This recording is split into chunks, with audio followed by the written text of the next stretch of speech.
Welcome back to my playthrough of Phoenix Wright Ace Attorney the Trilogy. Last time we did day 1, well, investigation 1, the first investigation section and the first trial section of the fourth case, and today we're just gonna continue with the fourth case.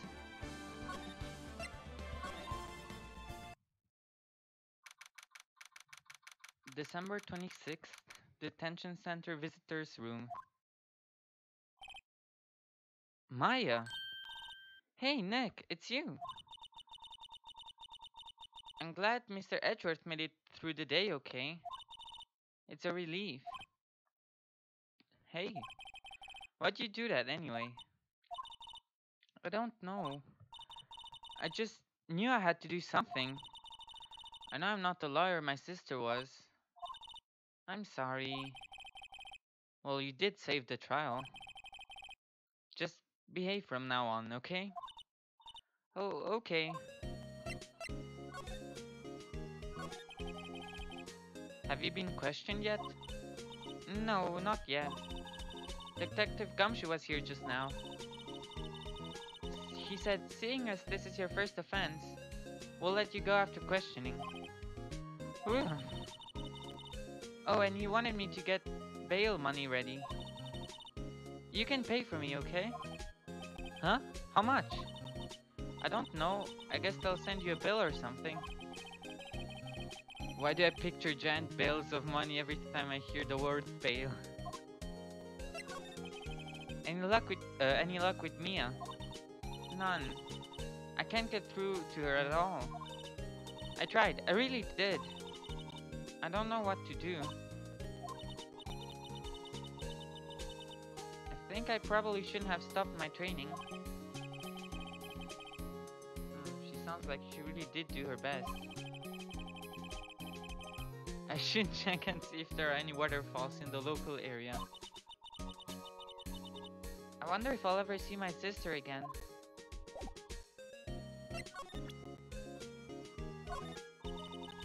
It must be nice, Nick.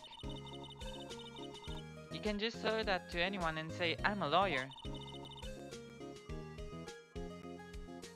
But spirit mediums, well,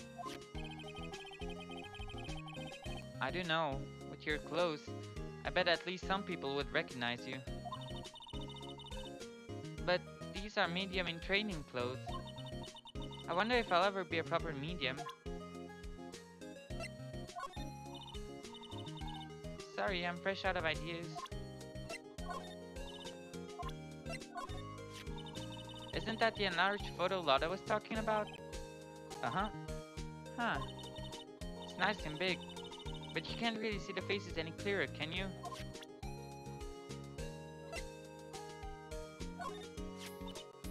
My mother. Now that I've shown her the picture, I'm not so sure it was the right thing to do. No, I'm pretty sure it was the wrong thing to do. I want to see Gordy too. If he really exists. Well, I'd say a photograph is pretty good proof. Once this trial is over, let's go get some fishing poles and go down to the lake. Even if there is a monster in that lake, fishing pole sounds like a bad idea.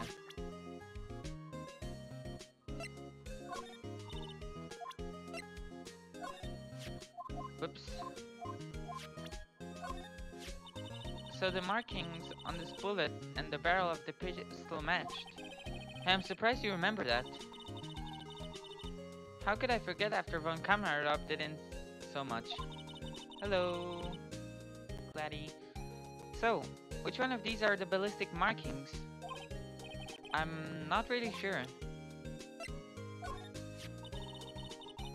Mr. Edgeworth's fingerprints are on this pistol, aren't they? Yes, the prints from his right hand. But they must have gotten on there at some time other than the shooting. What? Really? The shooter used his left hand after all.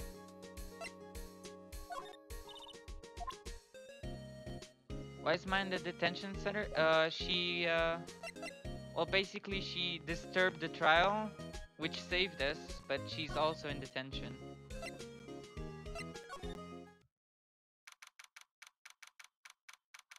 December 26th, Wright and Cole offices. Sure is quiet here with nobody around. Right. I have to get Maya out of that detention cell soon.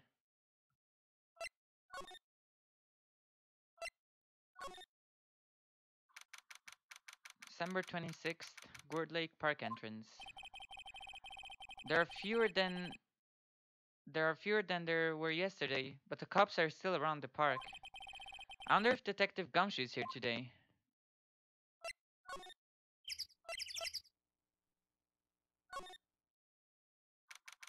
December 26th, Gourd Lake Public Beach. Haven't seen Larry around today at all. Probably off paying through the nose on a date with the lovely Kianse.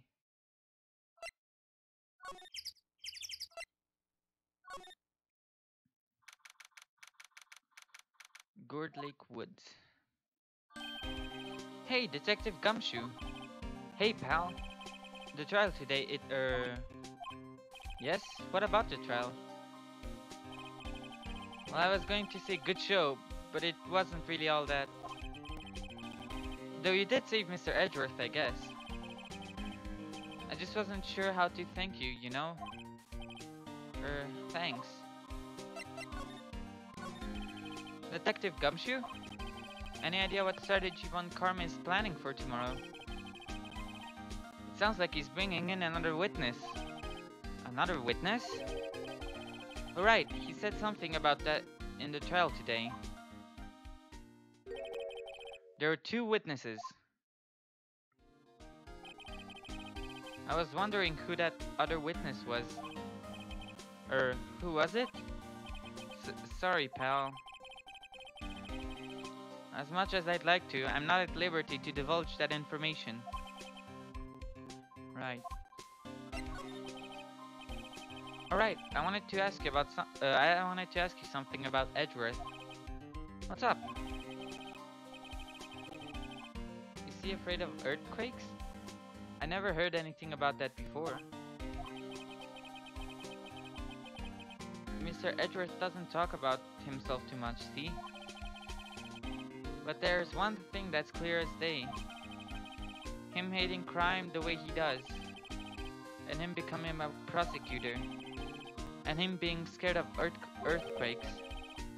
It all started with that incident. The DL6 incident? Yep, that's the one. 15 years ago, when he saw his father shot before his eyes. He still feels the pain now.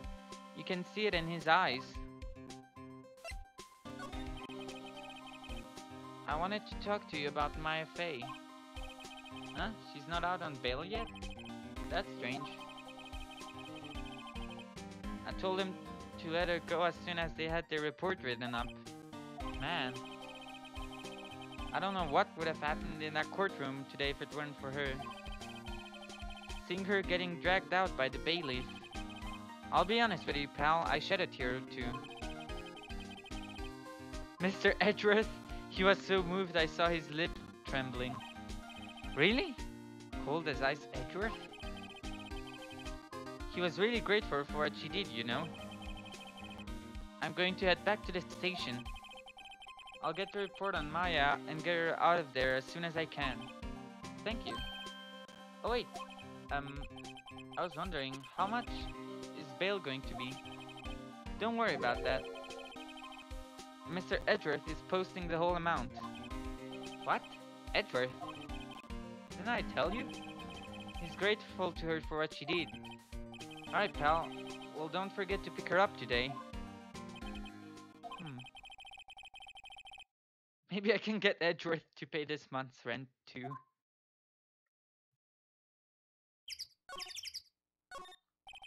I don't think Lotta takes very good care of her SUV. It's covered with dents. I can't believe anyone would drive their car down here.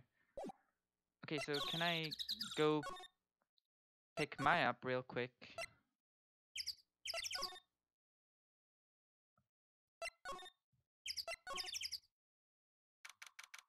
December 26th, Detention Center Visitors Room. Hey Nick, you finally came. They just finished the paperwork. I'm free to go. Free at last, eh? Those interrogators were really mean. They were like, okay, what did you do this time? Like I was some kind of criminal. Can you believe it? Well, they let you out in the end, didn't they? Mm. Oh, that reminds me. Thanks for the bail. Thanks for bail. Thank Edgeworth. Huh? He posted bail for you. He said he was grateful for what you did. Mr. Edgeworth did that? I have to make it up to him. We've got to win this case, Nick.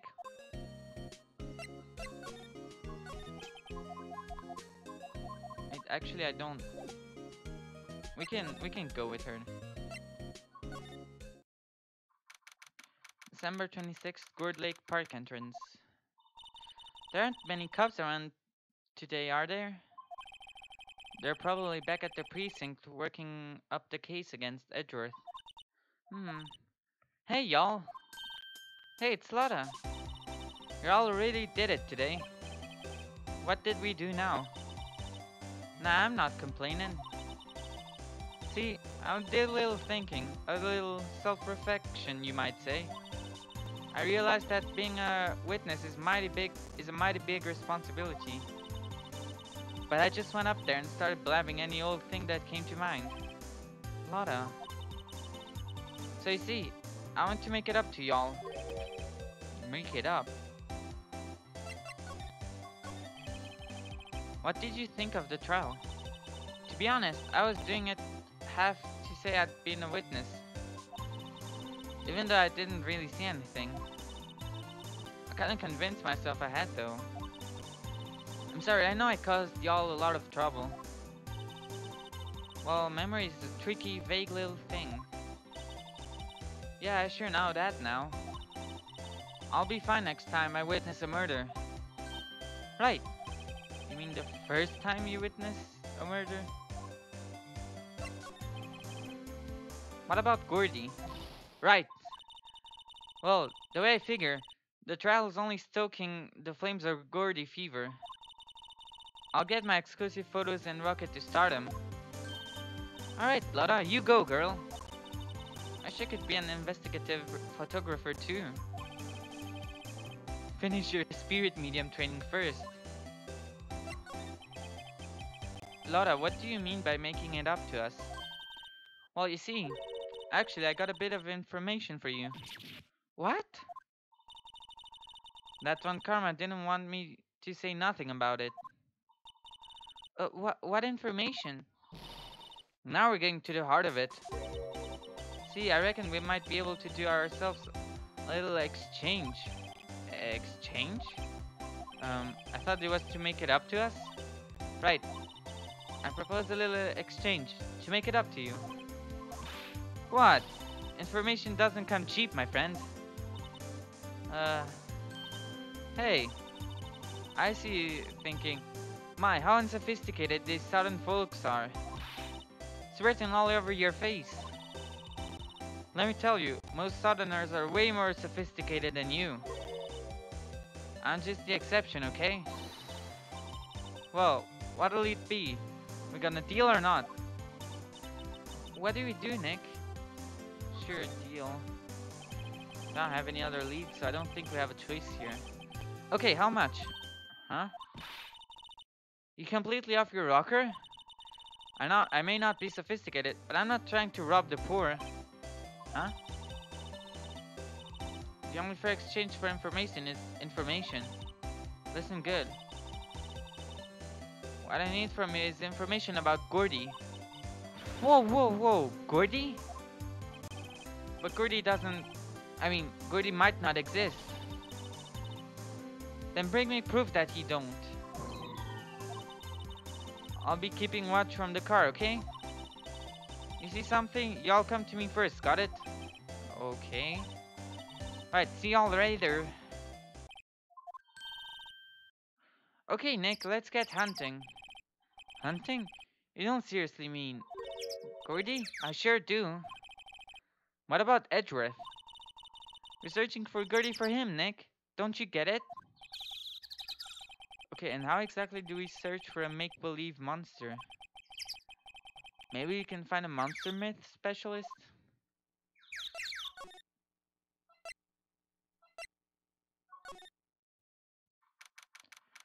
December 26th, Gourd Lake Public Beach.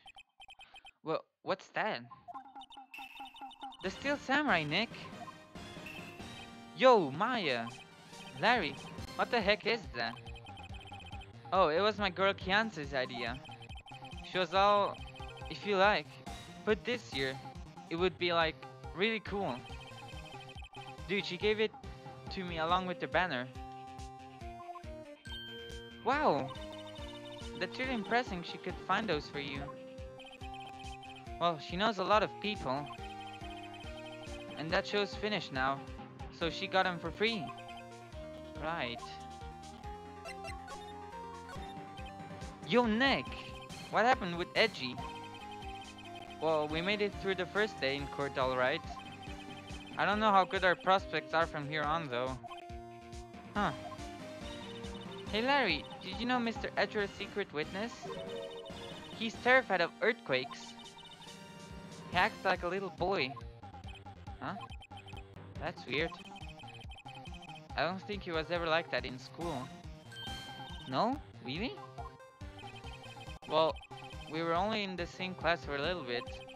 He transferred schools pretty quickly. Transferred?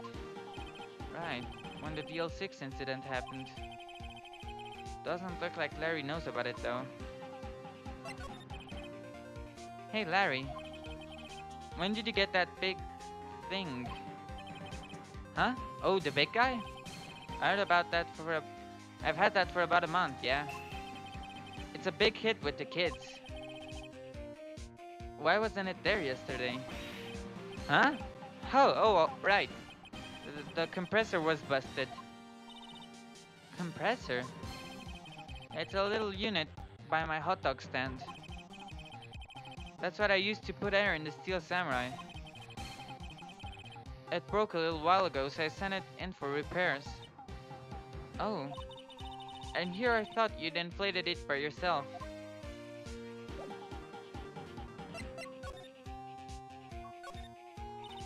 What's this machine? That's a compressor. I use it to fill up that balloon there with air.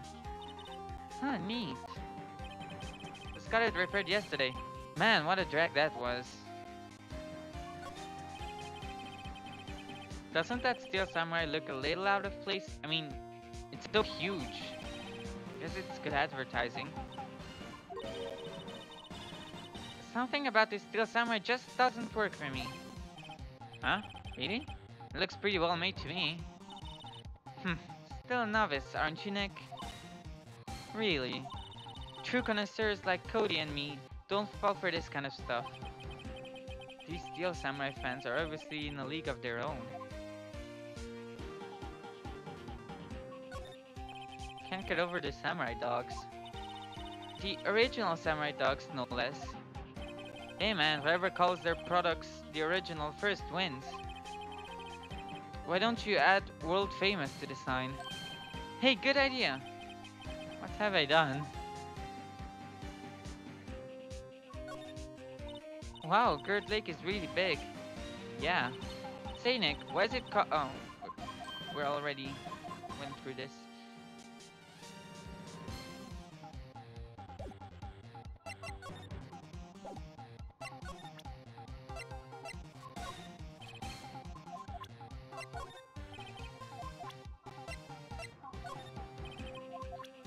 Is there anything I can present to him?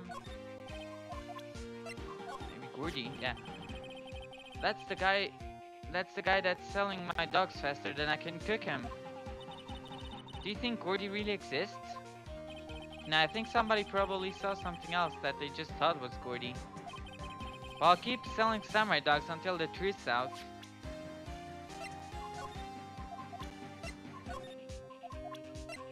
I probably can't show him anything else.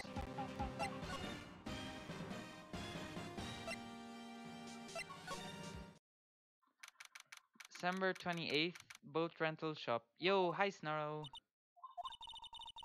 It's always so quiet here. I wonder if the boat shop is closed for good. Well, with the murder on the lake and all. They're probably just taking a vacation till it blows over. I get it. Small boat rental shop. Doesn't look like anyone is around. They're probably closed because of the murder. There are some boats floating around at the docks. The murder took place in a boat from this dock. Apparently, the police took away the actual boat that was used that night. Indeed, there's space for one more boat at the dock.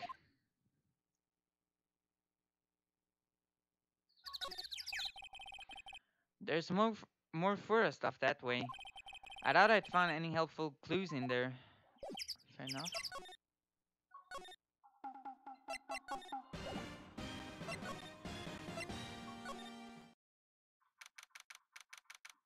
Gourd Lake Woods.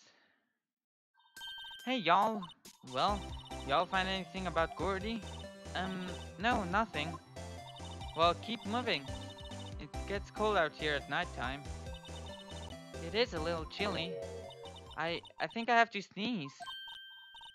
Whoa, no you don't know sneezing.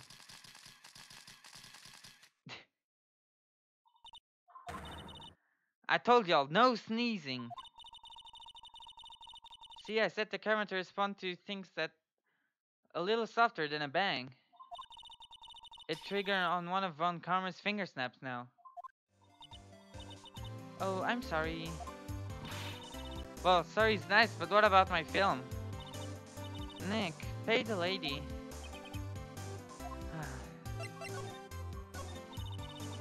I learned something in today's trial, that's for sure. Testifying is serious business. That's why I decided not to talk about that case anymore. Huh? Whoa, didn't you say you had information about the case? Tell us that at least. Like I said, I'll trade it for the dirt on Gordy.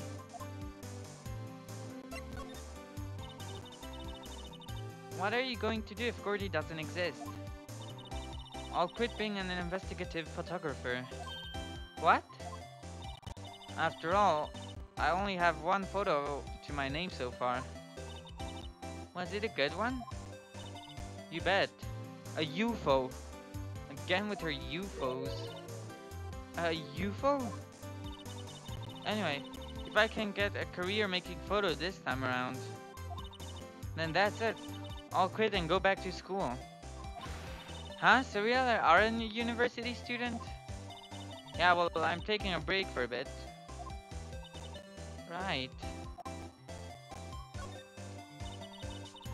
What?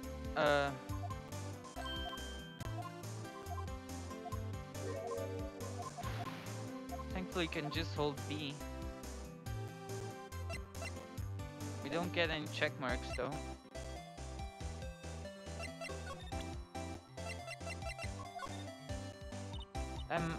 You know, I was wondering... Yeah? What if you get a picture of Gordy, and it turns out like this enlargement did? Y'all crazy? Blurry picture like this doesn't make a hit story. I need a picture that screams, I am Gordy, hear me roar. I can't turn something like this into paper. What kind of a fool do y'all think I am? Kind of fool that would turn a blurry picture in as evidence in a murder trial? Not to mention claiming she saw something she didn't see. I'm glad I did that enlargement. No kidding. If we didn't have that, Edgeworth would be in prison now, or worse. There's never a lack of drama when you're on a case, is there, Nick? What are you always on the verge of horrible failure like this? Careful, the stress will send you to an early grave. Thanks for the cheerful message of support.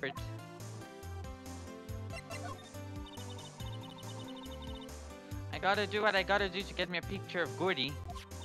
That's why I raised this sensitivity on my mic. Just watch yourself from now on, okay? Sorry.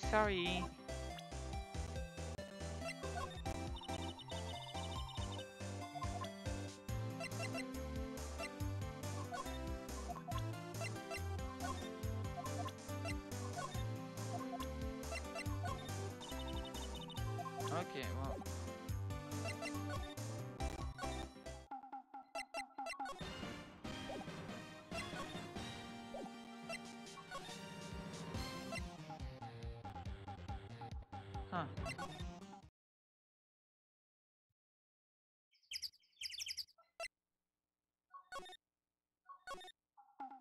Is there anywhere else we can go? I guess the precinct. December 26th, Police Department, Criminal Affairs. Hey there, pal. What's up? You look out of sorts. Wait, you didn't go and do something that's going to hurt Mr. Edwards' case again? What do you mean, again? Whatever, have a seat, pal. I love how laggy it is. Thanks, computer. Actually, that's on my side this time. For some reason, my internet is just not wanting to stream today. I don't know. I'm here for you if you need anything. Besides money, that is.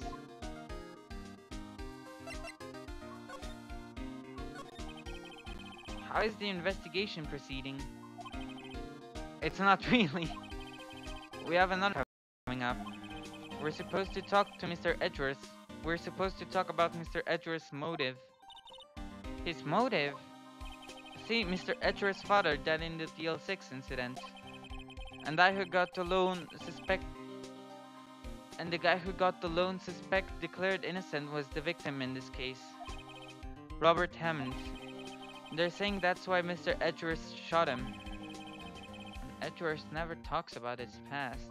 I bet they'll drag that out and hit him with it in court tomorrow too. Oh.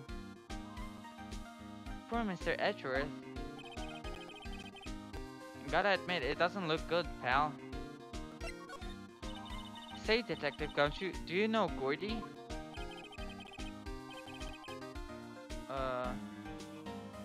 Okay, stream just went down for a couple of seconds there.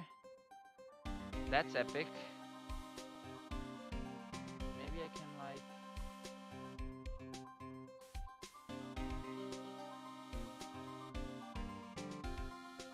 No, I don't know what I can do. Okay, well... Sorry. The monster down in Gourd Lake. Not personally, no. Although it's back to green now, stream health. Well, we're looking for it. Huh? Are you out of your minds? You got time to go wild monster hunting? How about doing a little questioning for me then? Oh, Detective Gumshoe is scaring me, Nick. Told Detective Gumshoe about the deal with Lotta. Nick, try telling him sooner next time. Sorry. I see, pal. Sorry for shouting at you. Okay, I, Detective Gumshoe, will aid your search for Gordy. Huh? I'll loan you one of our newest secret weapons for finding evidence. Really? You can take whichever one you like. Secret weapons. Okay, give us the goods. Hold on now. Everything in due time. First, let me show him to you. These are our best and brightest. Introducing secret weapon number 1. Missile. Missile? He's a canine police dog. Still in training. Okay, it's back to green. Thank you. Missile, here boy. Here he is. Hey, he's cute. Look, Nick, cute dog. Cute dog. And this will help us how? Woof. Next, secret weapon number 2, a fishing pole. Here, this is my own personal pole. Detective Gumshoe, we're looking for a monster. Yeah. How is he supposed to catch a whole sea monster with that fishing pole? Never know till you try it, pal. Okay, this next one is the last one. No, please, I'm already overwhelmed by our choices. Secret weapon number 3, a metal detector. Here, Detective Gumshoe, looking for something alive. Right. How are you supposed to find it with a metal detector? Hey, you never know. It might have been eating soda cans. Well, which will it be? Um, I can't make up my mind, Nick. They all seem so perfect. I can't make up my mind either, for the totally opposite reason. Oh well, I suppose it can't hurt to borrow one of them. I wanna try the fishing pole. Can you borrow that flimsy looking fishing pole? Sure thing, pal. Or if it breaks, be sure to dispose of it properly, okay? Right. Detective Gumshoe's personal fishing pole, sadly flimsy and of dubious utility.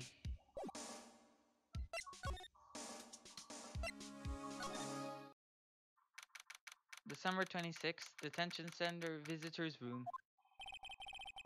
Looks like Edgeworth is still in questioning. It's come back later. Guess so.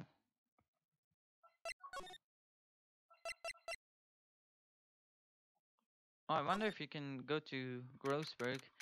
December 26th, Grossberg Law Offices. Nope, he's out too.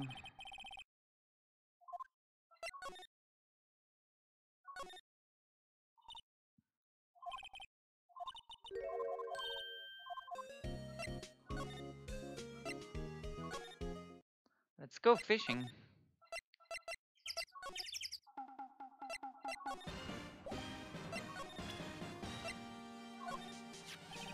You know, you can't catch many fish in this lake. I'm not after a small fry. I'm after the big fry of them all, Gordy. You really going to try to fish out a monster? To save Edgeworth, yes. Brings a tear to my eye in more ways than one. Wait, so how do we...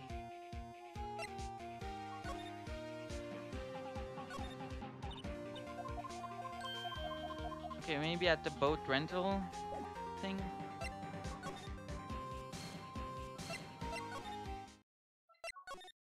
Oops.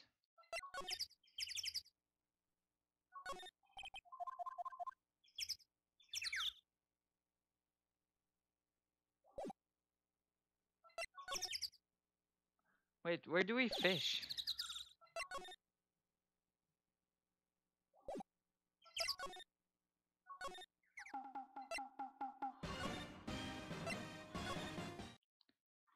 December 26th, Gourd Lake Woods. Okay Nick, this looks like a good spot. A good spot for what?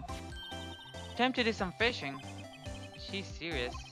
Um, what are you going to use for bait? Oh, yeah, oh. Figured something like this would happen. We should have brought Missile along with us too, at least we'd have bait. Nick, how could you? I'm kidding. I'm kidding. Some jokes are better left untold. Oof, she hit me. Okay, what's this, Nick? Just try not to reel in any empty cans or boots, okay?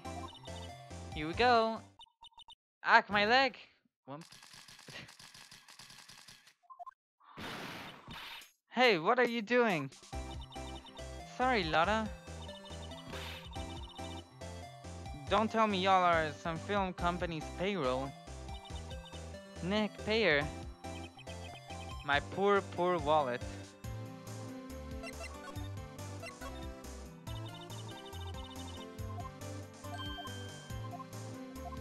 Well, that didn't do much.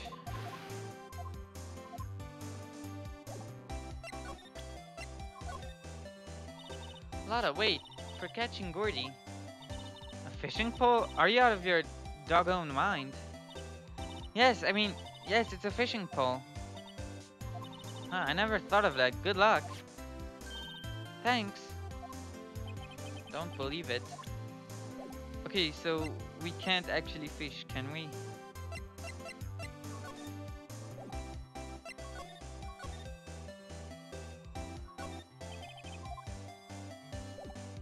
Okay, I guess not. Let's take Missile.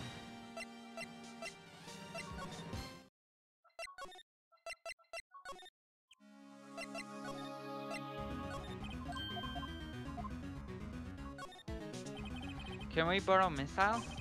Sure thing, pal. Be good to him. Woof.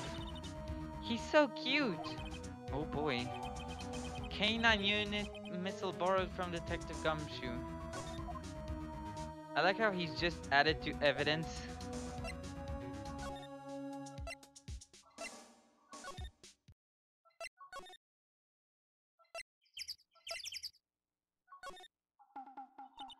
Hey Nick.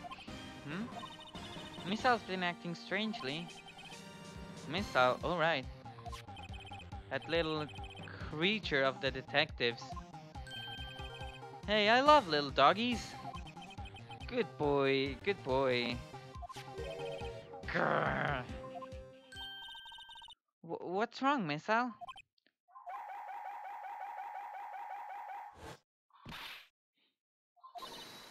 Missile, Missile! Never mind. Stop that thing, cannibal! It's eating samurai dogs.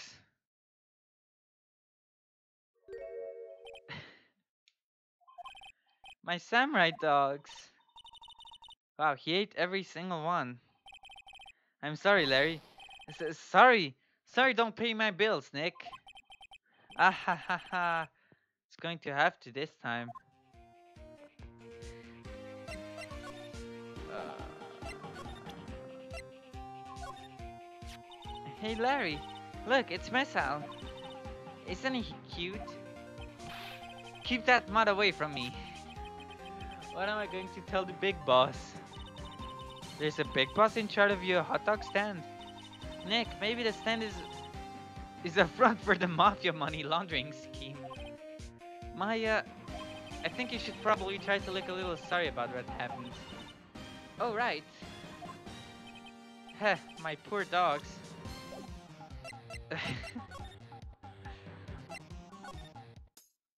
Okay.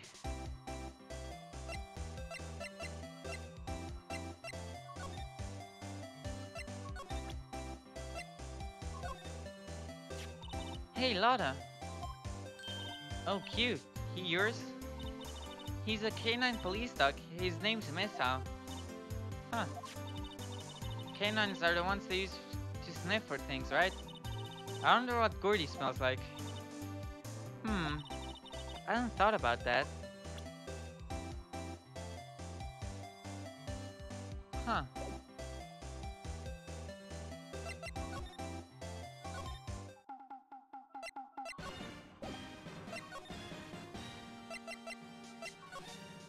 Still nothing we can do here.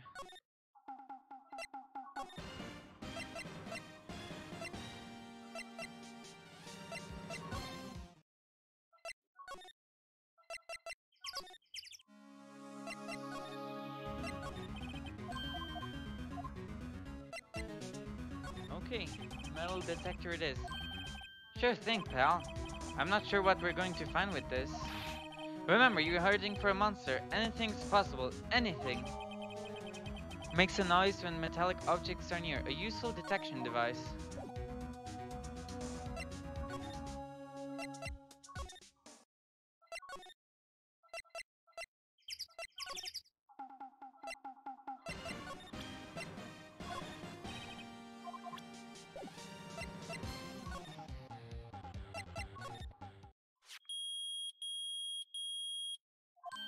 Nick! It's beeping. The metal detector's found something. Sure is loud enough about it. Whatever it is, it must be in those bushes. Go check it out, Maya. Why do I have to check it out? Nick? Oh, look. Huh? An air tank? Huh? The valve looks broken.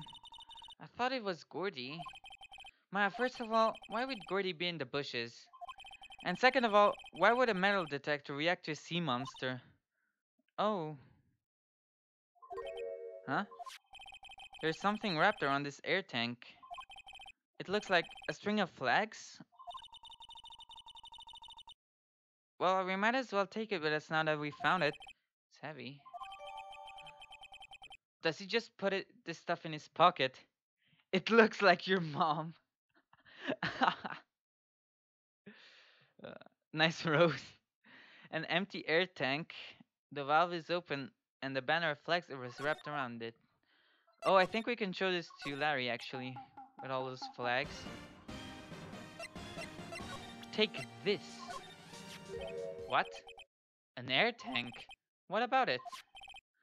Larry, I wanted to ask you about this tank. Is it yours? Say, is this air tank yours? Well, why would I have a thing like that? Look, see how there's a string of flags around the tank valve? It's just like the string of flags around your steel samurai there. Must be a coincidence. There's string of flags everywhere these days. Like elementary schools and used car dealerships. Look, like would I need a tank anyway to inflate something? You used this to inflate that, didn't you? Inflate what? What else? That big puppy steel samurai. Snarl, inflate. Now, why would you go asking me a question like that? Looks like I hit the nail on the head. Right. Actually, see the compressor I always used was on the fritz. So I tried using the tank to inflate it, just once.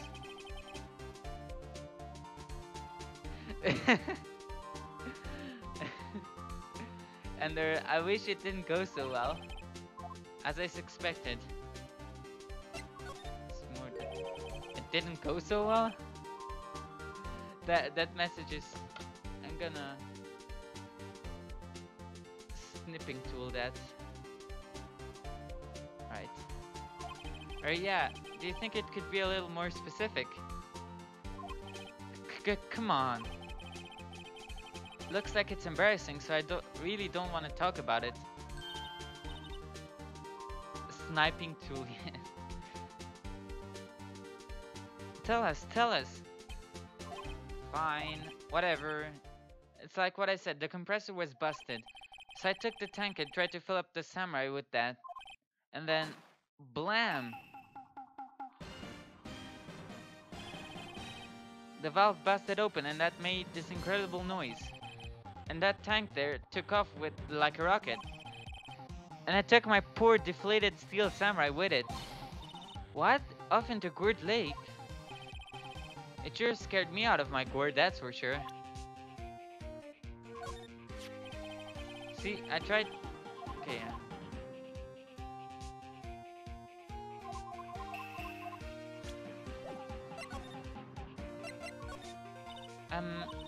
So the tank and the steel samurai you were trying to fill flew up away.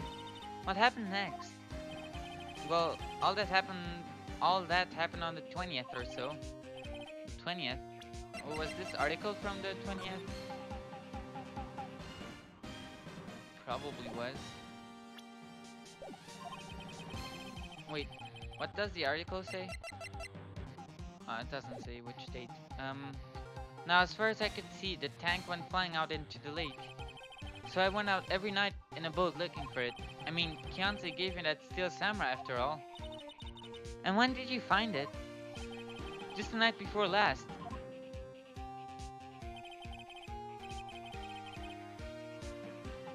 The night before? Does that mean he was out on the lake too?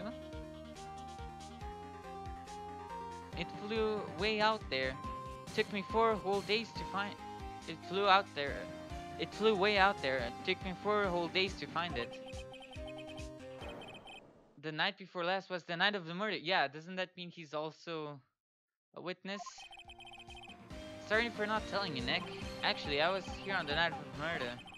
But you see, I went home before midnight. So you didn't know what happened? No. That's too bad. It's not all bad. We solved one mystery at least. A mystery? Maybe we should go tell her. Yep.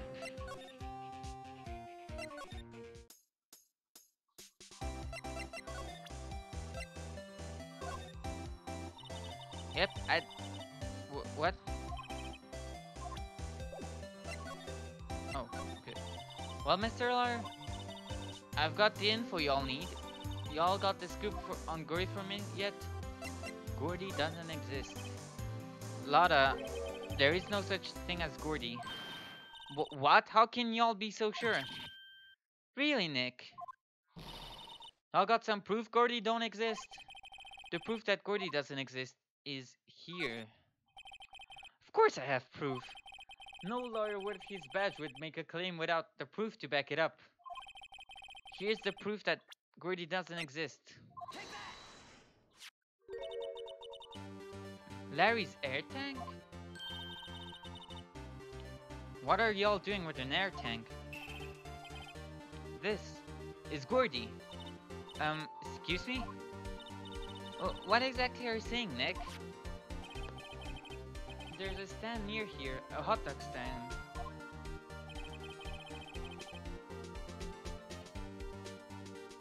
There's a giant inflatable samurai doll there. About a week ago, an idiot who happens to be a friend of mine tried to fill it. He used this air tank, and when the valve blew, the tank flew into the lake. Apparently, it made a pretty loud bang when it flew. A bang. The tank, along with the still deflated samurai, fell into the lake. At the same time, a couple was taking a photo of the lake. This photo. Wait, so you're saying that Gordy is really the steel samurai? Well, that's a fine way to ruin a gal's dream. I'm sorry, Lotta. That's okay, you win. I'll give you your info like I promised. Poor Lotta.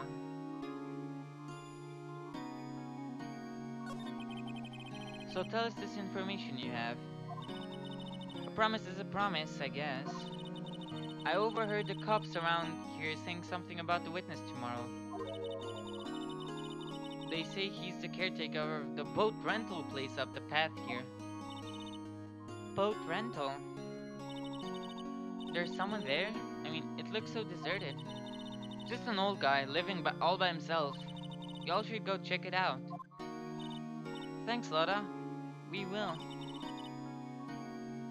Let's get cracking, Nick. Hold on, something else? Yeah, the night of the murder.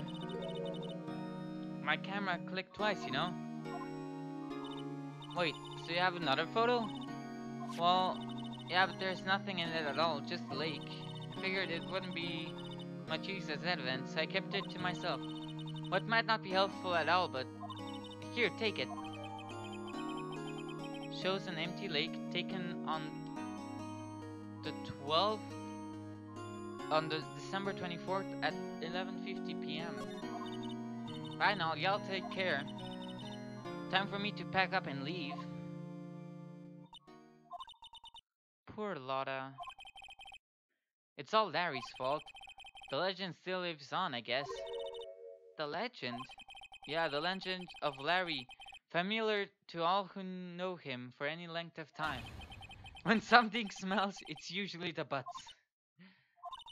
Someone should whip that butts into shape. Oh god, Maya. Okay, let me look at this photo real quick. I guess we can't.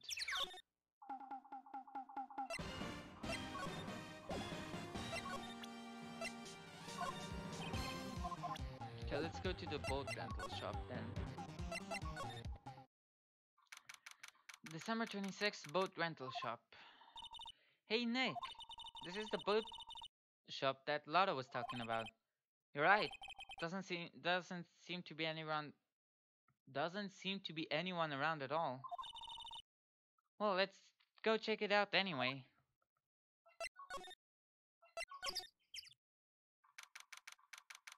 December 26th, caretaker's shack. Meg, that you? Hey, is that Keith with you? Where have you two been? I've been worried sick.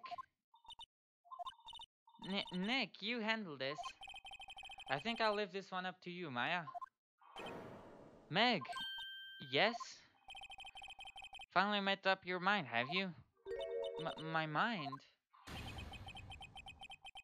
You'll run the pasta shop when I'm gone? Pasta? Glad to hear it, glad to hear it. You make your old man proud. When you kids left the house, I didn't know what to think. How am I supposed to keep this place running? An old man like me. Polly, the kids are home. Hello, hello, squawk. Nick, what was that? A parrot. The one on that perch. Keith, yes?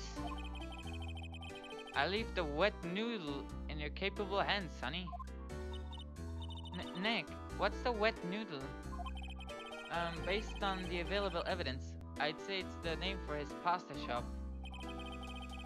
That's a relief, isn't it, Polly? Hello, hello. Yup.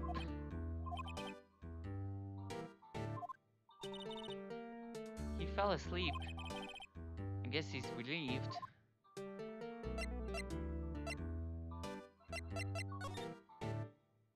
I'm very curious about this parrot of yours. Wow, what amazing parrot that is. Good morning. Hello. It ignored me.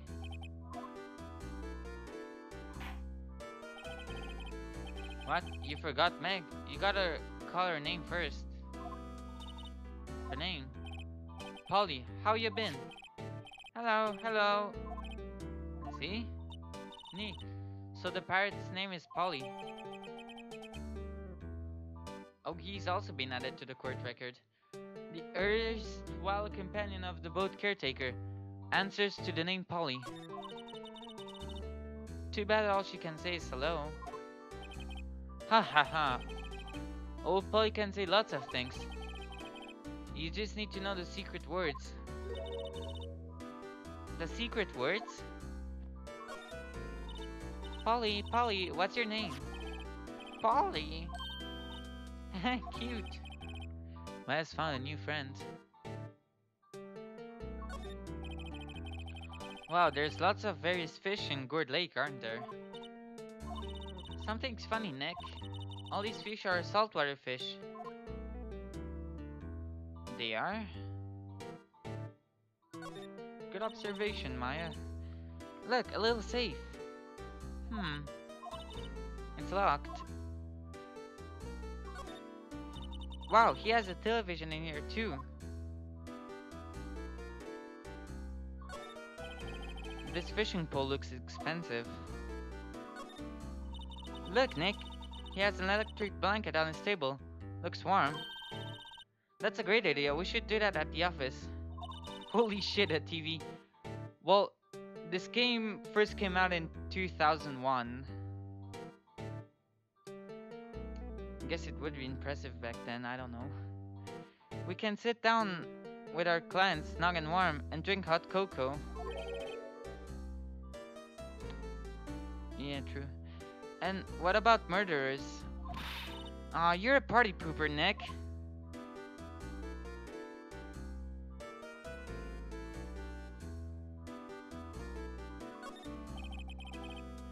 Looks like a kitchen unit. It's pretty clean, is it? Funny, he doesn't look like the type who'd keep things tidy like that. You're forgetting, Nick. He's running a pasta shop here.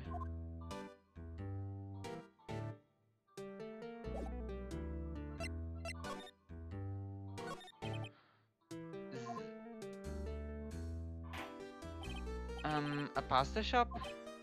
Yep. Do you think the wet noodle will live on when I'm gone? My father started it, you know, so that makes you two the third generation. Meg, yes? Tomorrow we'll start with the secrets of dough tossing. The dough tossing? You too, Keith. Yes? You'll be the best pasta wrangler the West has ever seen. But pasta wrangler? The West? Isn't pasta from Italy? Meg? Yes? You know the best pasta has always been made west of the Rockies, don't you? Right, of course, everybody knows that. Nick? Huh? How long do we have to keep this all in the family charade? This old man must know something about the murder.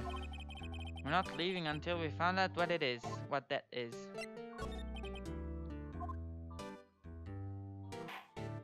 Um, this is a boat rental shop, right? What are you talking about? This here's the Palace of Pasta, the wet noodle.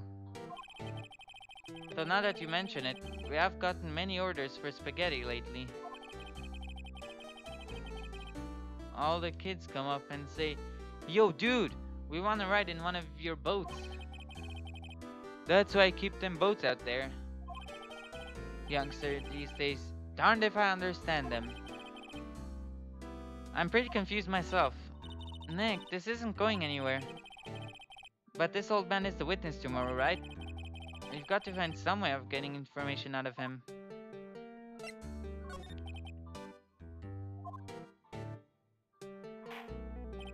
My memory has gotten worse of late. That's why I just tell everything important to old Polly here. Everything important? I wonder. Polly, what's the number to the safe? 1228? 1228.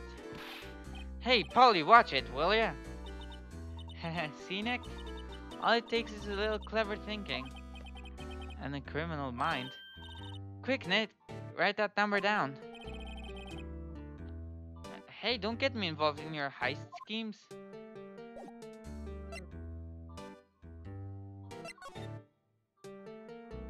No, we can't examine the safe.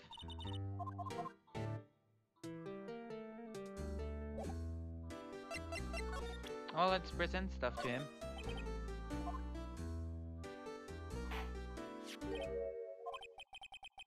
That a lawyer's badge? Yes, it is. I don't believe it. This old guy's the first person to recognize my badge. I get it. Huh? Yep, I got you figured out now. You're not Keith! Nick, now's our chance to clear things up. Sir. No, I'm not Keith. And I'm not Meg either. We're here investigating a murder that took place on this lake the other night. Please help us. A liar, huh? Please, mister. Alright, I'll help. But on one condition. What's that? When this case is over and done, you'll run the wet noodle. Lie. We're not in court. Okay, we promise. Nick, are you sure about this? Hey, anything to get this case solved. Also, who wouldn't want to eat Phoenix noodles? I guess so. That's my boy. Good for you, Keith. Wait, didn't I just say you too, Meg? Yes? You bring a tear to your old man's eye, you know? No, what was that you wanted to know? Speak up, Polly. Hello. Now he's talking to the bird again. How could we get him to talk to us? Wait. You won't be needing that badge on a pasta shop. Toss it. I think I'll hold on to it if you don't mind. Can we talk to him?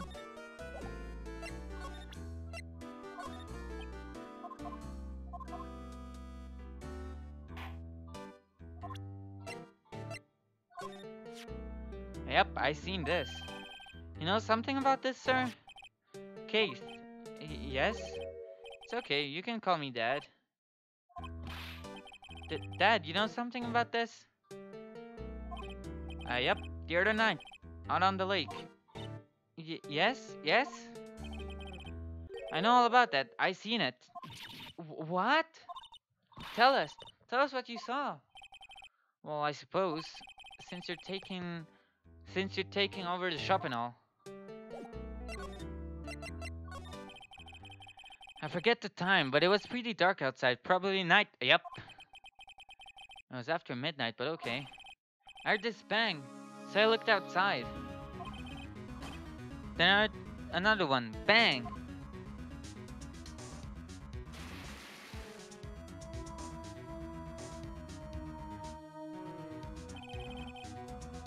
A little while later, this boat comes back.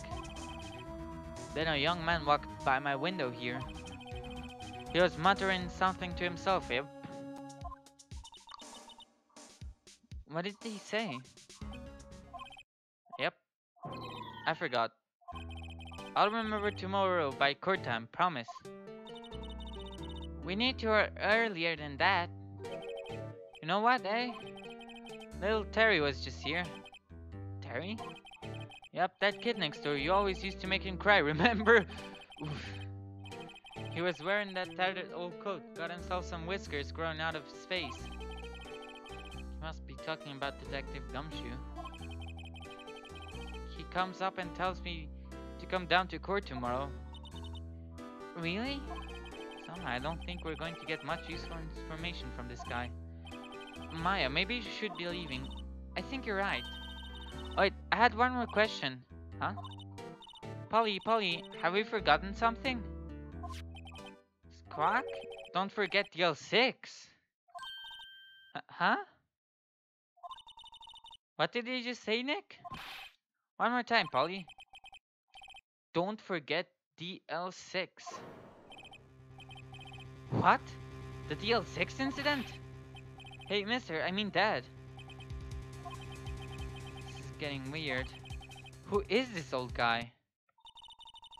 Why would that bird Polly know about DL6? We have to figure out who that old man is. Oh, what? He locked the door from the other side. Who could that old man be? I think I need to do a little more research on this DL6 incident. Maybe I should ask Detective Gumshoe.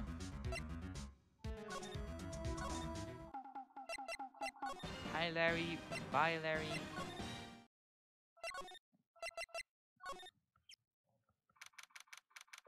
December 26th, Police Department, Criminal Affairs. Hey pal, long time no see. You don't look so happy. What's wrong this time? Actually, we wanted to ask you something. Yeah? You know the boat rental shop down at Gourd Lake? Oh yeah. The old man who runs it is appearing as a witness in court tomorrow, right? Huh? How'd you... that was supposed to be top secret. Intense eyebrow movement. Pensive. Detective Gumshoe is pensive. Do you know who that old man is, Detective? Actually, I don't. He's a bit of an odd bird.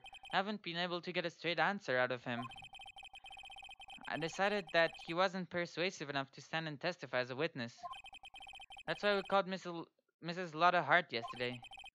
As for who he is, we have absolutely no idea. Sounds suspicious. The DL6 incident. Detective Gumshoe, please help us. Huh? We need to know about the DL6 incident. That was when Edgeworth's father died. I can't help but think it has to do something with this current case. To tell the truth, I don't know much about the DL6 either. Mr. Edgeworth forbade us from reading the file. So I'm afraid I can't show them to you either, pal. What? However, if you can convince me somehow that the DL6 incident is related to this case, I guess I'd consider opening the file up. Can we present the bird? Yep. What's that? A parrot? The old man at the boat rental shop's parrot. The parrot knew about that incident. That incident? DL6. What? Polly, have we forgotten something? Don't forget DL6? Huh? I'm pretty sure that old man must have taught her that word. Yeah, but how would that old man know about the DL6 incident? Wait, what if? What if that old man was connected to DL6? Nick, you think he might be? I getcha. Sounds like you need information on the DL6 incident. Through there is the station's records room. I'll give you special permission to go in and find what you need. Alright, way to go, Detective Gumshoe. Okay, Nick, to the records room. Guess it's time we faced Edgeworth's past.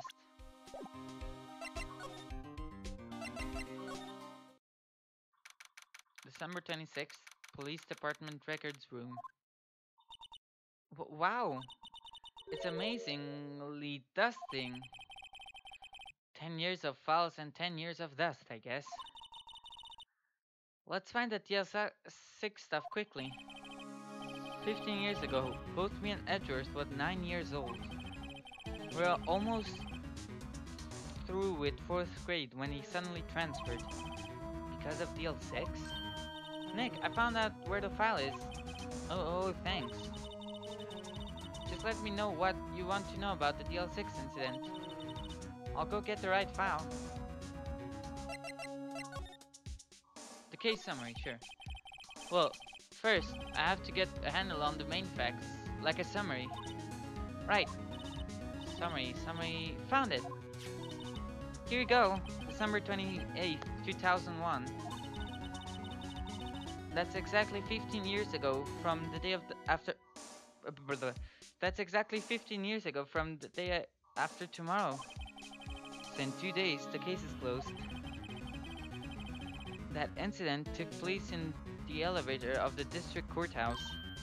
What? This is interesting. Yeah, DL6s. Is this the same district courthouse where we're holding the trial now? Looks like it. There was a large earthquake at 2 p.m. on that day. Part of the court building collapsed, and all of the lights went out. Wow, that was some earthquake.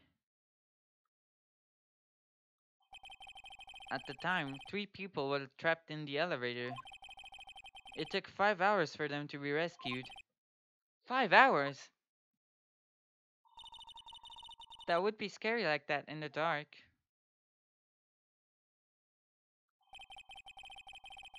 There was a lack of oxygen in the elevator, and the survivors were unconscious. The survivors? One of the 3 in the elevator had been shot in the heart.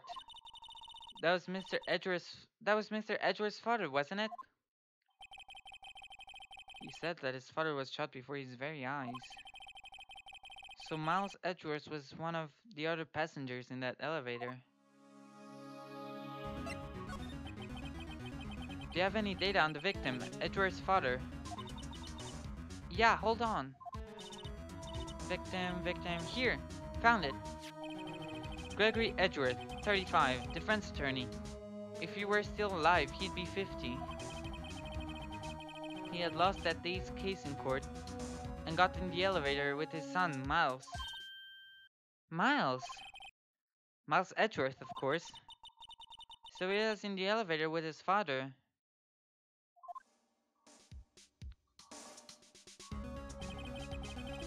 From the angle of the bullet and other evidence, it could not have been a suicide. The murder weapon, a pistol, was found in the elevator. The pistol had been fired 2 times. Where have I heard that before? Huh?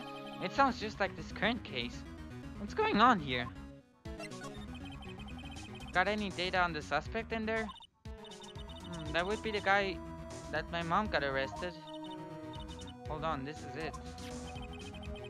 The man arrested as a suspect in DL6 was Yanni Yogi. He was a clerk in the court, apparently.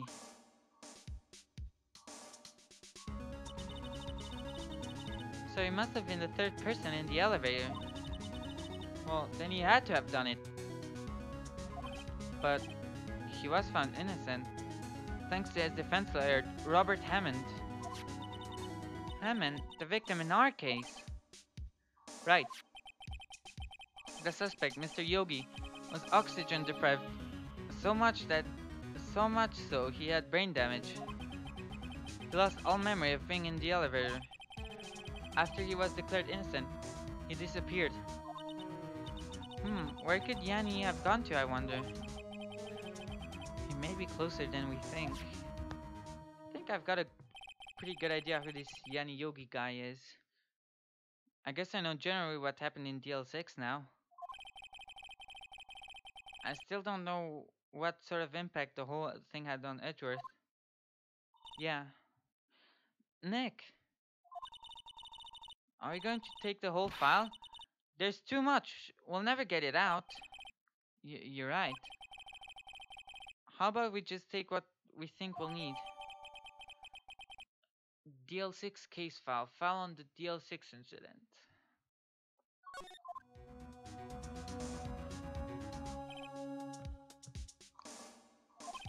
Right.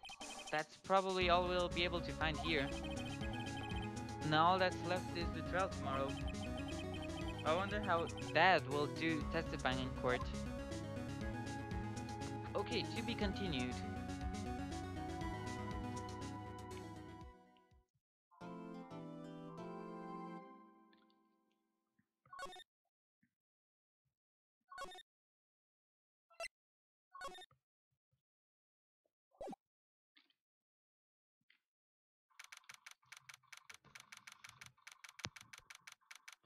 December 27th, 10 a.m., District Court Courtroom number 3.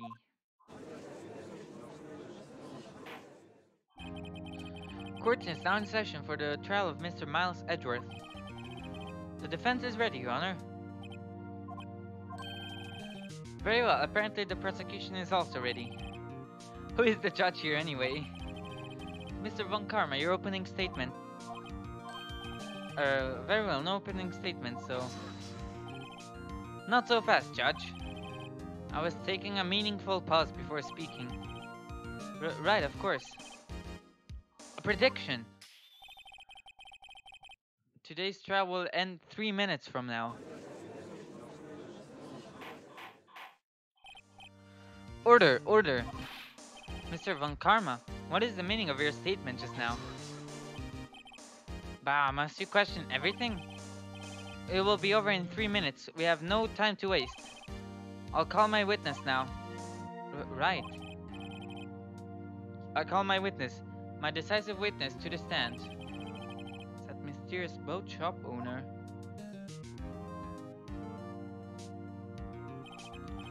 Witness, state your profession.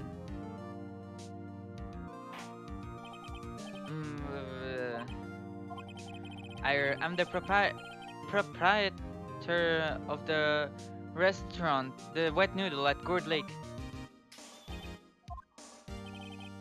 And I also rent boats. The night before the incident, you were in the boat rental shop, correct? Yep, I was. Please testify. Wait a second. We still haven't heard who this old guy is. Wait a minute. The witness hasn't stated his name yet. Because I did not ask him, Mr. Wright. Bah. I've predicted this trial will end in 3 minutes. Stop asking trivial questions and cooperate. Yeah, right. The witness will state his name.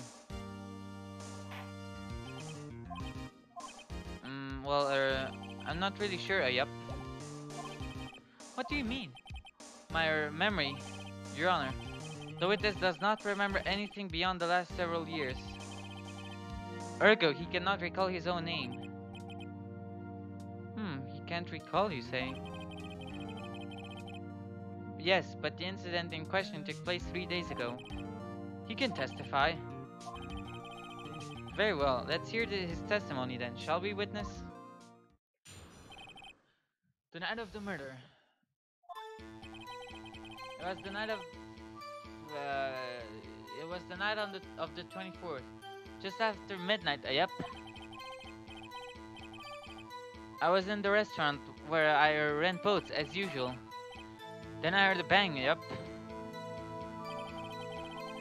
When I looked out the window, I saw about just like I saw a boat just floating on the lake. Then I heard another bang. Just about then, the boat comes back to shore and a man walks by my window. Very well. I'd like to begin the cross-examination. There is nothing to question in my witness's testimony. Ergo, no need for cross-examination. Besides, there are only 10 seconds left before our 3 minutes are up. Judge, your verdict now. Yes, Mr. Wright. Of course we're going to cross-examine him. What are you saying? Of course I'll cross-examine the witness. Very well, you may begin.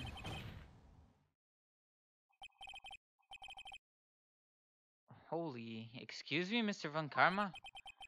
3 minutes just passed. I see. Well then, let's just take our time. You may cross-examine the witness.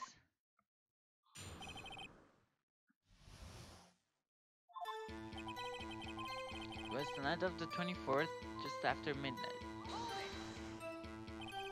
Just after midnight, you say? Yep, just around then. Are you sure? Pretty sure, yep. When I talked to you yesterday, you were rather vague about the time. I'm surprised you seem so sure about it today.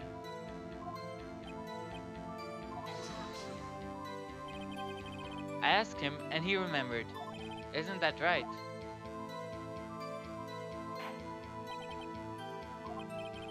Don't glare at me like that. I remembered it clearly, I did, yep. You see, continue.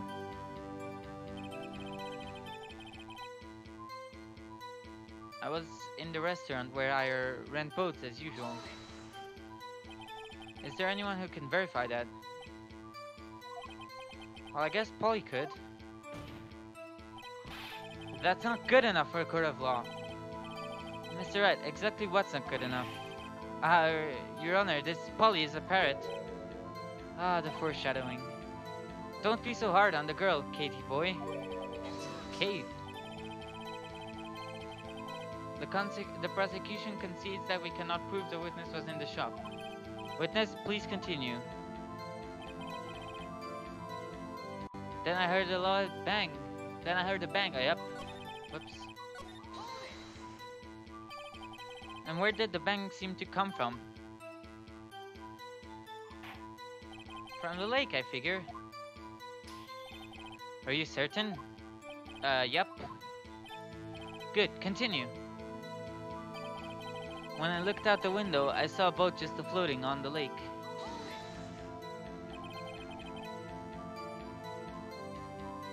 Was there someone in the boat? It was pretty far out there, I couldn't see clearly. But I figured there was 2 men out there, yep. But you couldn't see them clearly. Yep, at the time that is. At the time?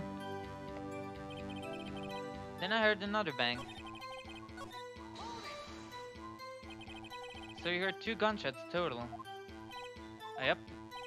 That's what Laura said in her testimony yesterday. Just about then, the boat comes back to shore. And a man walks by my window. By your window? Yep, by my window, right outside the window of my little shack. Could you see the man's face? Well, the fog was pretty darn thick, but he was right there in front of me. I saw him. This is a rather important detail. Please add it to your testimony. I have a bad feeling about this. That man was the defendant. He was saying, I can't believe he's dead. Are you sure? Uh-oh. Dad!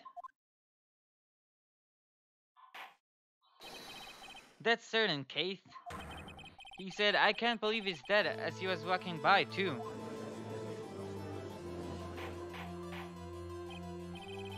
Witness, are you sure that the person you saw was Miles Edgeworth? It was him, that Edgeworth boy. Oh.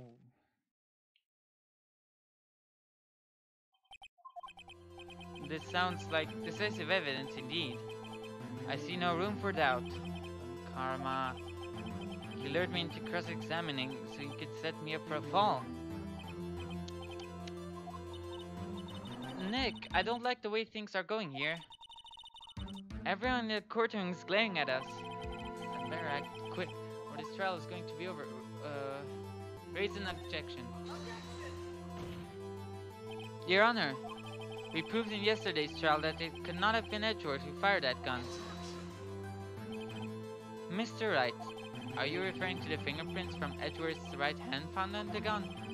And the photograph showing a man firing with his left hand? Exactly.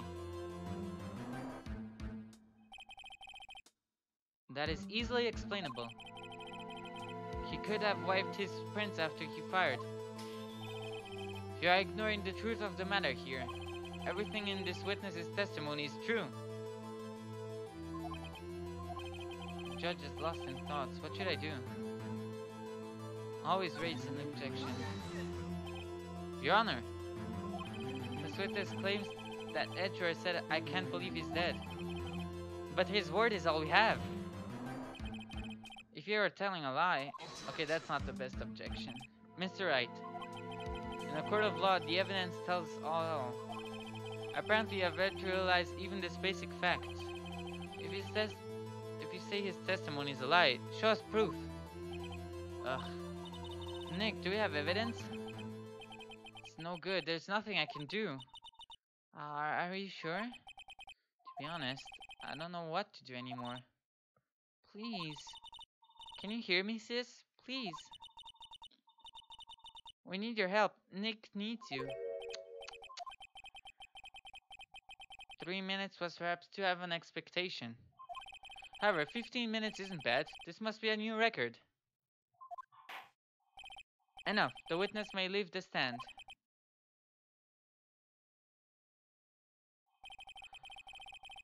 This court sees no reason to further prolong the trial, nor is there any need for more time to decide the case against the defendant.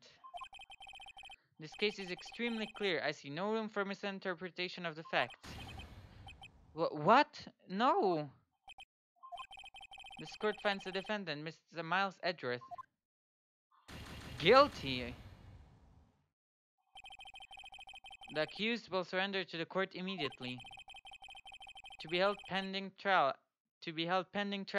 At a higher court within a month from today's date. That is all. This court is adjourned. Wait!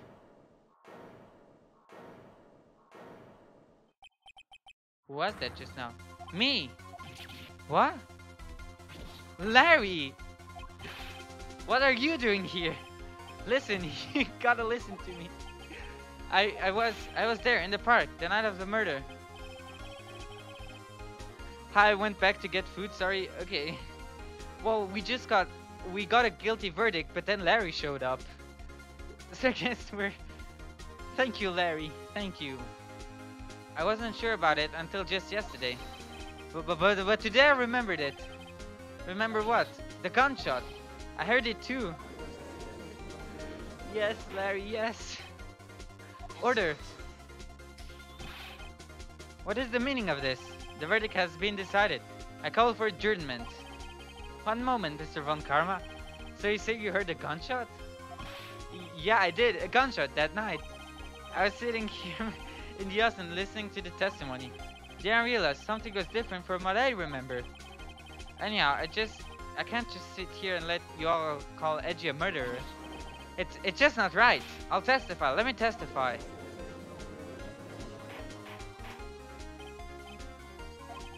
Well, this is the first time something has happened like this in my court. I'm not quite sure how to proceed. Judge, you've already given your decision. The trial is over. Nick, this is it. Larry's giving us one final chance at this. She's right. If only it wasn't Larry. He could make things even worse. Mr. Edgeworth was just declared guilty, Nick. It doesn't get any worse. You're right. Okay. Your Honor. If there is another witness, it is our duty to hear him speak. Right here, right now. A waste of time. The verdict cannot be overturned. Allow me to speak my opinion. In all court proceedings, it is our duty to prevent an inaccurate verdict. In order to make sure no mistake has been made, every witness should be heard. What is this? I withdraw my previous verdict of guilty. Mr. Von Karma, I order you to call this new witness to testify. Now. What? The court will adjourn for a 5-minute recess. After that, we will hear this new witness. Court is adjourned.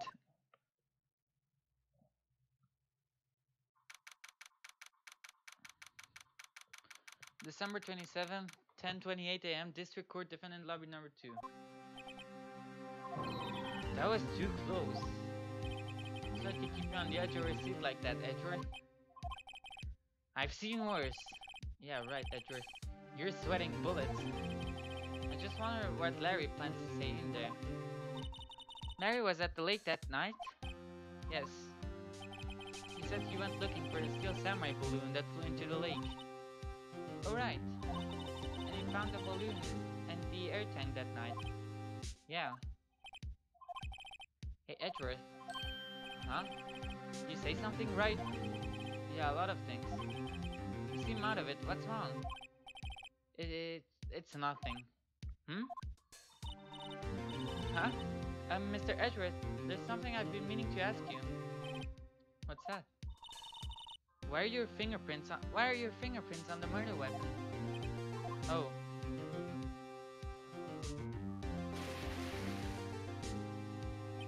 When he fell into the lake, I went into a daze.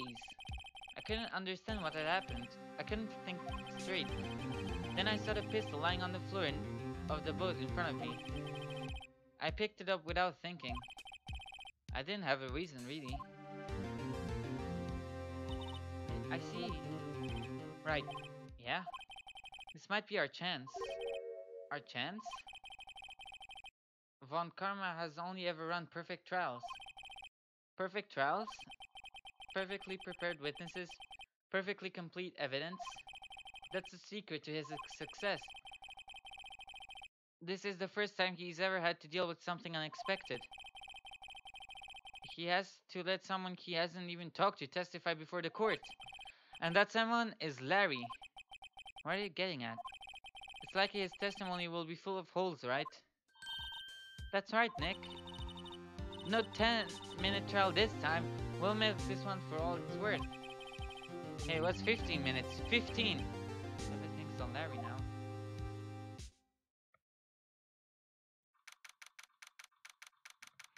December 27, 10:35 a.m.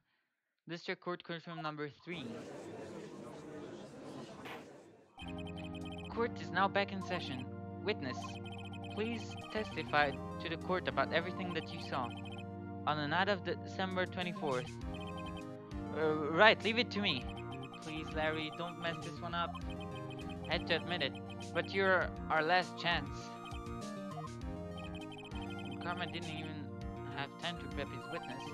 I'll just hope Edgeworth is right about this being our big break.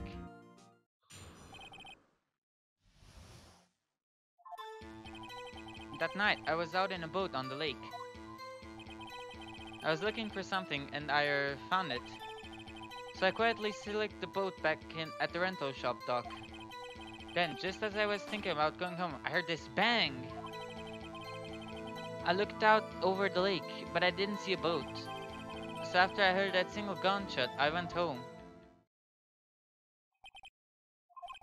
That was an unusually vague testimony, even for this court. In any case, Mr. Wright, you may begin your cross-examination. Yes, Your Honor. What's wrong, Nick? It's Larry. I have no idea what he's going to say if I press him. I'm a little scared. Well, we've come this far. There's no way to go but forward, Nick.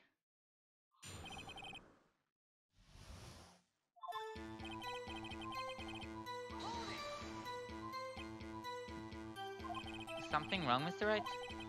There were so many things wrong, I don't even know where to begin. Okay, first of all, what time was it? It was after 11 when I went out in the boat. By that time, everyone had come home for the night, so I waited until the coast was clear, so to speak. And why were you out on a boat at such a late hour? I was looking for something and I found it. Looking for something? Yeah, but Mr. Butts, what was it you were looking for? What the witness was searching for is irrelevant. Most likely he was hunting for this Gordy. That's surprisingly close to the truth, in a sense. This is all irrelevant. Let's get it over with. So I quietly slipped the boat back at the rental shop docks. What time was that? Well, let's see. I figure I was out searching for about an hour. I guess it was around 12, yeah. You're not sure? Hey, don't give me that face. I'm not some sort of human sundial, okay? People use watches these days, Larry. Then, just as I was thinking about going home, I heard this loud bang. Where did the sound come from? Yeah, well, I wasn't too sure about that. I looked around, you know. Did you look at the lake? Yeah, I looked. I looked out over the lake, but I didn't see a boat.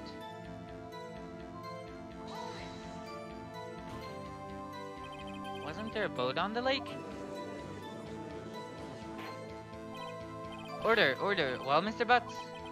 Whoa, whoa. Everybody just calm down, okay? I mean, it was real foggy that night.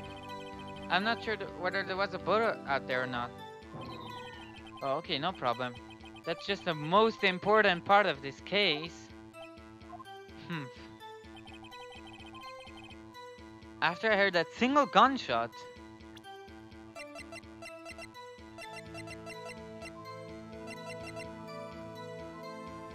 Yeah, Lotta heard 2 gunshots. Wait a sec, Larry. What? You only heard 1 bang? You're sure? That's what I said. But Miss Lauderhart testified yesterday that she heard 2 bangs. And the old man just now said the same thing. They both heard 2 gunshots that night.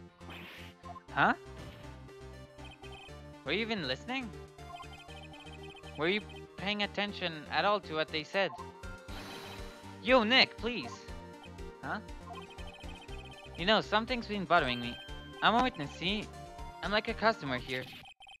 So you got to treat me nice and stuff, okay? Mr. Butts, what? You only heard 1 gunshot, are you sure? Well, to tell you the truth, I'm not sure. Eh? Not sure? How could you not be sure? Larry, come on. Yeah, well, I might have missed the other gunshot. I was listening to something else. Something else? My radio, dude, with my headphones. No, Larry, come on. Order, order. And stop that booing. Mr. Butts, you're listening to the radio with your headphones? Yeah, so what? That a crime? I listen to my radio. Everybody listens to the radio. What's the big deal? Mr. Von Karma, your opinion? Waste of time. I do not accept this witness's nor his shoddy testimony. Well, Mr. Wright, should he continue the testimony? No, actually, he should continue. Your Honor, please, allow the witness to continue his testimony. Bah! Nothing is more pitiful than a liar who doesn't know when he's lost. Very well, Mr. Butts. Please give your testimony. And be sure to include details like your radio. Right, leave it to me. I wouldn't if there were any other way out of this, believe me. Witness testimony, what Larry heard. It's lonely being It's lonely being alone on Christmas Eve. That's why I was listening to an all-request show on the radio, see? I was listening to it real booming loud, like. But I'm sure I heard that gunshot. I remember exactly what the DJ was saying when I heard it too. You were listening to a radio at a high volume? Yeah, what's the big problem? Can a man listen to his radio in peace? Isn't this a free country? I truly believe Larry has no idea what the problem here is. Judge, can you believe a word this witness says? What he heard was probably nothing more than a drum beat from the radio. True enough, it is difficult to believe this testimony. Actually, this testimony will save us. Wait, Your Honor. The witness said he remembers exactly what the DJ said when he heard the gunshot. Excuse me? DJ? D-gay? Haha. An announcer, the guy who says things on the radio. Anyway, what this means is, when he heard the sound, no music was playing. The DJ only talks between songs, so he could have heard the gunshot from the lake. I'd like to cross-examine the witness, Your Honor. Very well, Mr. Wright. Can't believe I'm continuing this charade.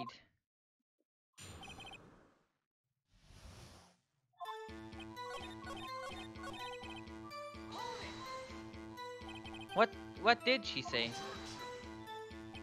Mr. Wright, please cease these pointless questions. What possible good could knowing what radio DJ said do us? Indeed, Mr. Verkama has a point. I'll allow the question only if you see some reason as to why we should care.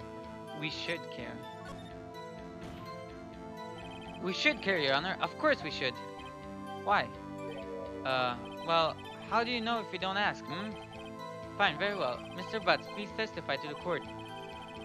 What was the radio announcer saying when you heard the gunshot? Just when she said, hey, it's almost Christmas. I heard the gunshot.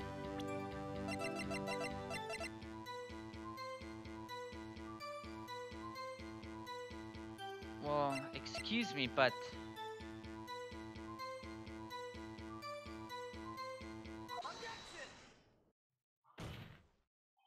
Larry, are you absolutely sure what you're saying is correct? Huh? What's with the face? You look scary, dude. Hey, if you're trying to scare me, you better know I don't scare that easy. Something the matter, Mr. Wright? Your Honor, did you hear what the witness just said? The DJ said, hey, it's almost Christmas, when he heard the gunshot. Indeed, and almost Christmas means it wasn't Christmas.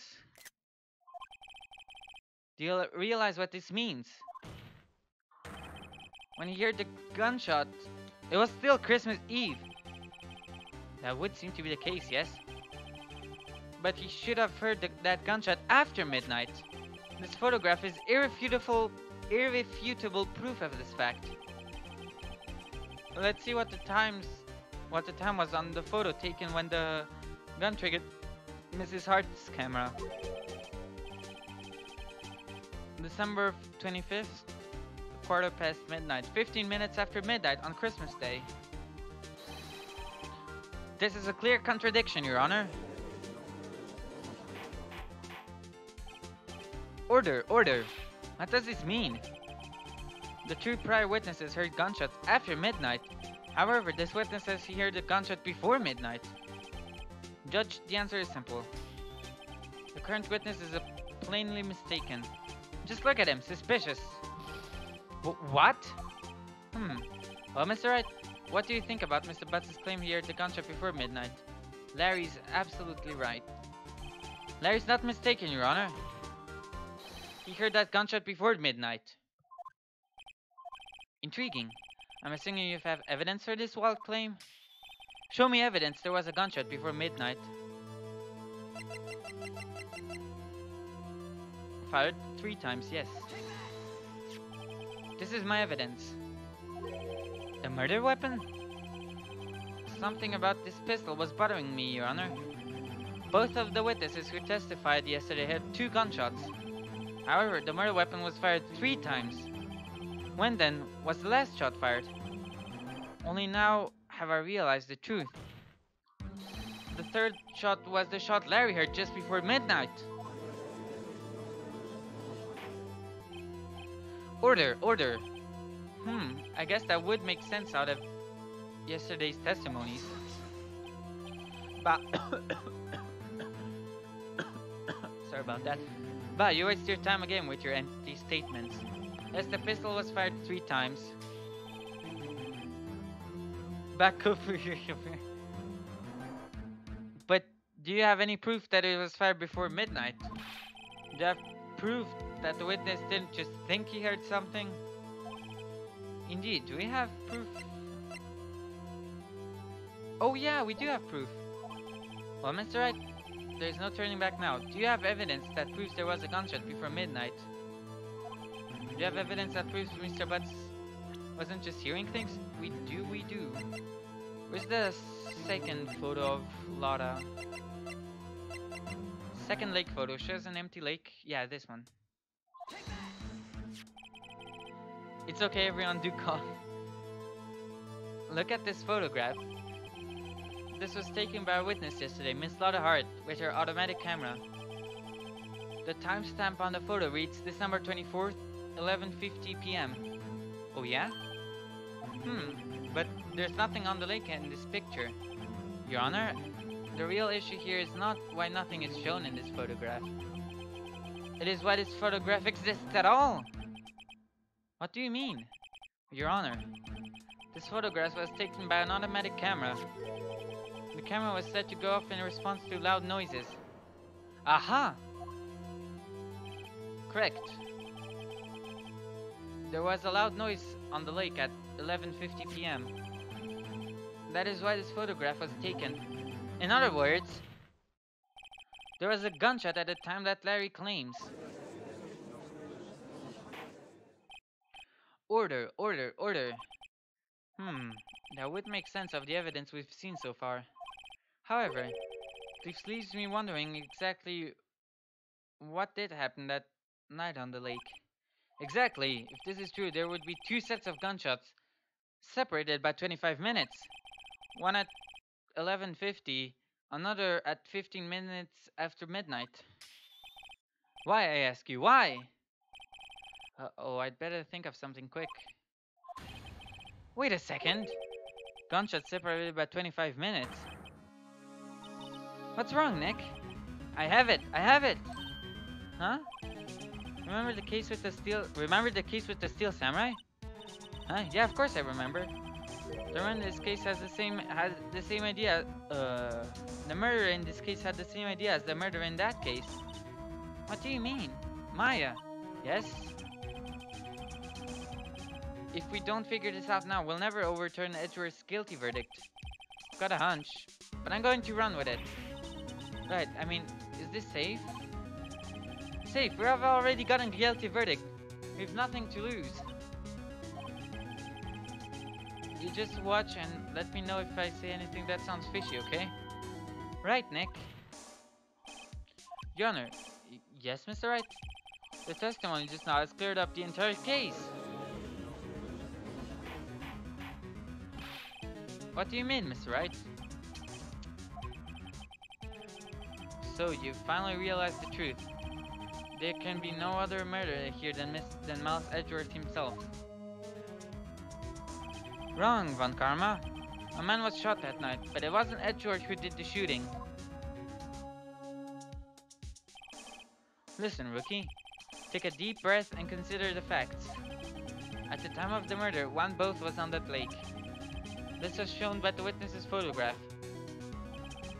The defendant, Edgeworth, had the victim, Robert Hammond, The defendant, Edgeworth, and the victim, Robert Hammond, were on that boat.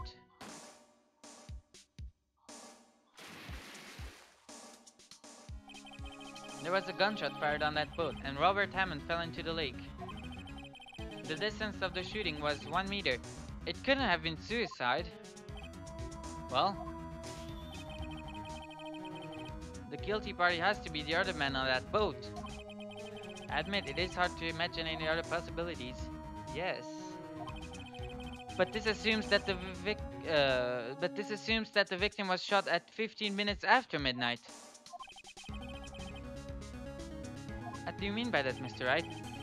We have photographic evidence of the time of the shooting. The timestamp on the photo says 15 past midnight. But Larry had a gunshot 24 minutes before that. Robert Habert was killed then, 25 minutes before the shot on the lake. That's the only way that Edgeworth could be innocent.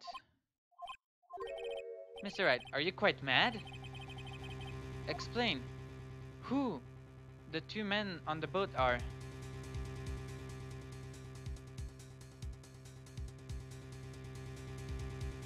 Edgeworth and the murderer in that case.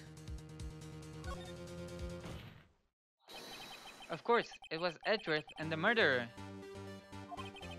After the murderer killed Robert Hammond at 11:50, he assumed the guise of Mr. Hammond and met Edgeworth. What? Are you serious?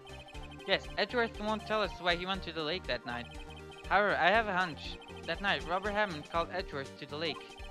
Now, Edgeworth didn't know that Robert Hammond's face that well. That's why he didn't suspect anything when the murderer took Robert Hammond's place. I'm not sure what to make of all this. Ludicrous! Mr. Wright, tell us the name of the murderer then. The murderer's name? Right, it's... I don't know. Actually, I don't know the murderer's name. You don't know? Bah, again, you waste my time. I don't know because you never told us. The murderer is the caretaker of the boat shop, that old man. At 11:50, he was the one who killed Robert Hammond. The caretaker of the boat shop? Where did he do this? There weren't any boats on the lake then. Why would he have to go all the way out on the lake just to shoot someone? May I suggest that the real scene of the crime was not on a boat? Where did the murder take place?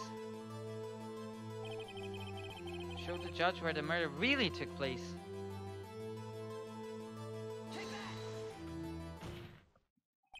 Here, of course, the boat shop, where he lives. And that way he could meet the victim without anyone seeing. Do you have proof that the boat shop was the scene of the crime? Recall Larry's testimony, if you will.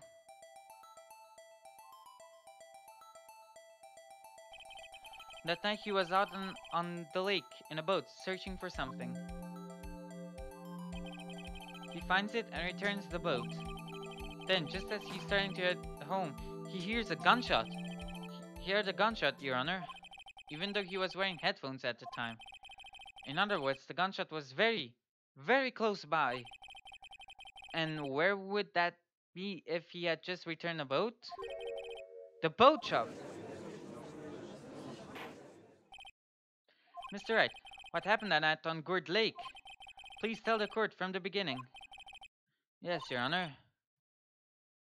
Nick, are you sure about this? Not really. But I think if I start at the very beginning and take it slow, I might just be able to figure this one out. That night, the caretaker of the boat called Robert Hammond. The caretaker of the boat shop called Robert Hammond to his shop.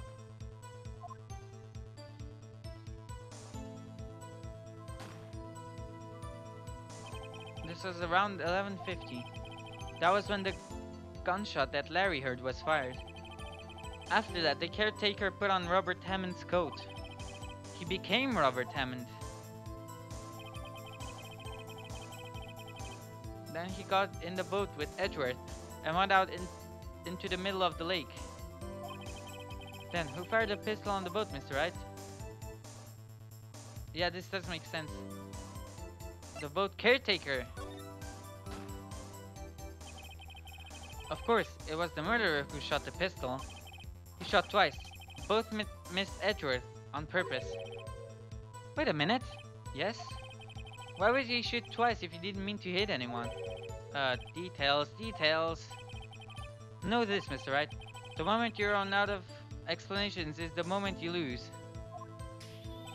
Tell us why the murderer had to fire twice to create a witness. I believe he shot twice to create a witness, Your Honor. Create a witness? The murderer lifts his pistol and fires one shot. That ensures that anyone who heard the shot would look at the lake. Indeed, Miss Hart did exactly that after hearing the first gunshot. Next, the murderer waits a bit and he fires again. Then,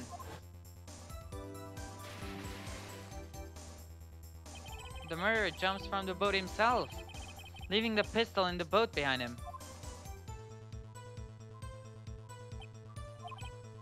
I see.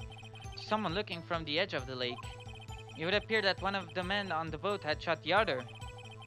The murderer didn't know about the automatic camera, of course. That's why he shot twice, to draw attention to the boat. Once you realize that, everything else falls into place.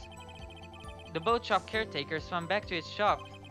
Then he put Mr. Hammond's wet coat back on the body and threw the body into the lake. This is what happened, Your Honor.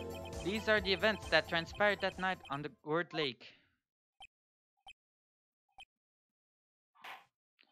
Thank you, Larry. Thank you so much, Larry. Bailiff, bring out the witness from before. The boat shop caretaker, quickly.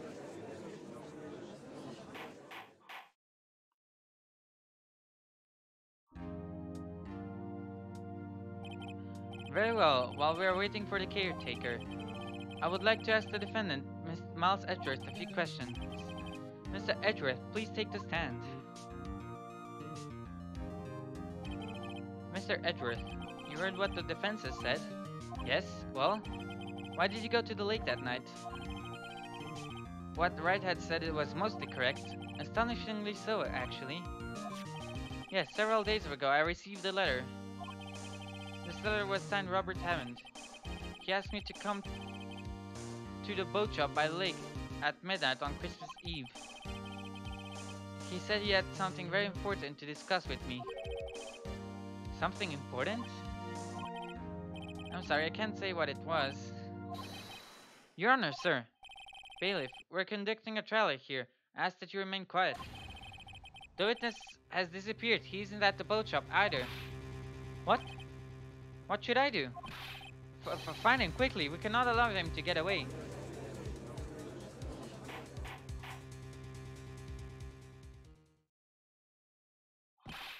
Mr. Von Karma, your witness has disappeared. A search warrant has already been issued. Goes without saying that I cannot declare a verdict under these circumstances. I will extend the trial until tomorrow, the final day allowed.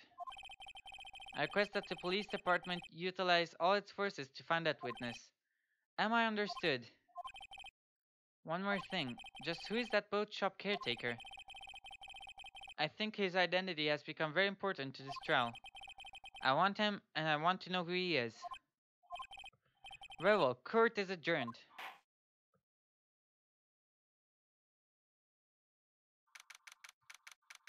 December 27th, 1:22 p.m. District Court, Defendant Lobby number 2. Yay, Nick, you did it! Yeah. Well, at least we got out from under that guilty verdict. And what about Larry? That was something else. Even Von Karma didn't know what to do with his testimony. Larry really helped us out. Sure, once I sifted through his unique testimony, still, he did save us. I just wish our cases weren't so down to the wire all that time. I know what you mean. Sometimes I feel like it's us on trial instead of our clients. Hey, Edgeworth. Mr. Edgeworth? Did you say something? Don't look so pained. I mean, it looks like you're probably going to get off the hook. You could try to smile a little. Just a little. Relax. Sorry, but I fear it's not over for me yet. What do you mean? Right. There's something that's been troubling me for a long time now. And I really don't know whether to or not to tell you. Edgeworth? Or there's so little time left. I want to tell you. To get it off my chest, but... I can't make up my mind. What is this about, Edgeworth? It's a nightmare I've had. A memory of a crime that I committed. A crime you committed? A memory of a murder.